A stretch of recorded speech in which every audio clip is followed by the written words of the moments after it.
1075 The Game Podcasting is sponsored by Modern Exterminating, a family-oriented company. Professional, honest, and dependable pest control solutions. We're your one-stop shop for all pests. We look at this, right now this team is 2-2. And they, a lot of expectation was 4-0, 3-1, whatever the case. How much does a player even care about that stuff once the season starts, Langston, with all that noise outside about expectations of where you should be and where you are and what's going on with you and the big picture and all that stuff? Are you just worried about the next opponent?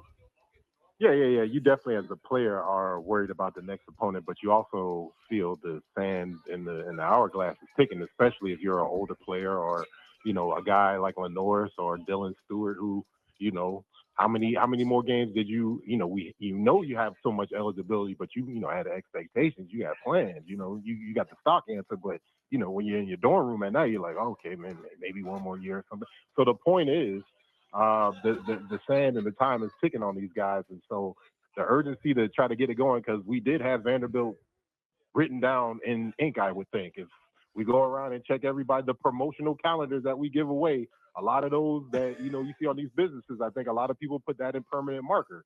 Vanderbilt, check. So that's not there anymore. So again, Missouri, I would say 60, 70% of the folks would have been like, yeah, check. That's one we got to have early on.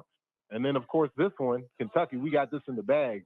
And so with the other two things not happening right now and then forecasting, seeing what's going on, it might be really bleak if we don't really get this SEC win here, because we might not get a chance to get another SEC.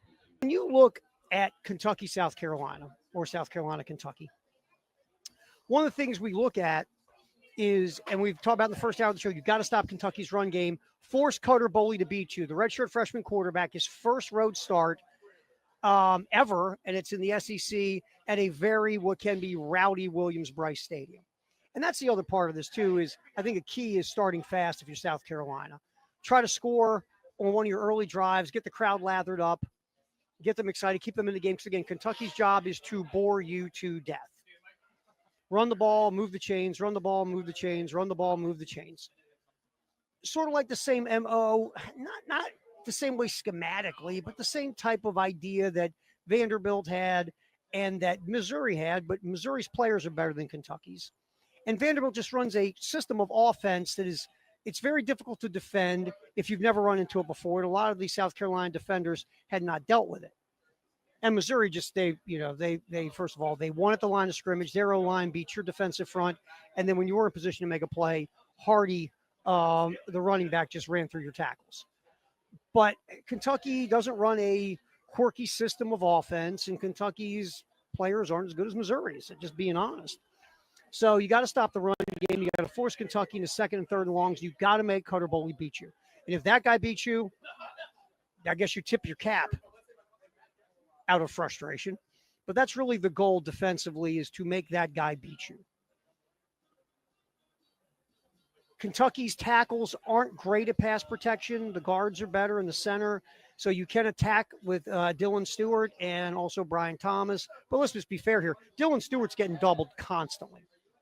Dylan Stewart's getting doubled in the locker room. He's getting doubled walking to the field. He's getting doubled going to get something to eat. He's getting doubled on the field. He is just getting doubled everywhere because teams aren't going to let Dylan Stewart come off the edge and wreck the game. They're going to give Brian Thomas his opportunity, whether it's Desu, whether whoever, Gear, all those guys are going to get their opportunity to come off the right side from the edge position for South Carolina.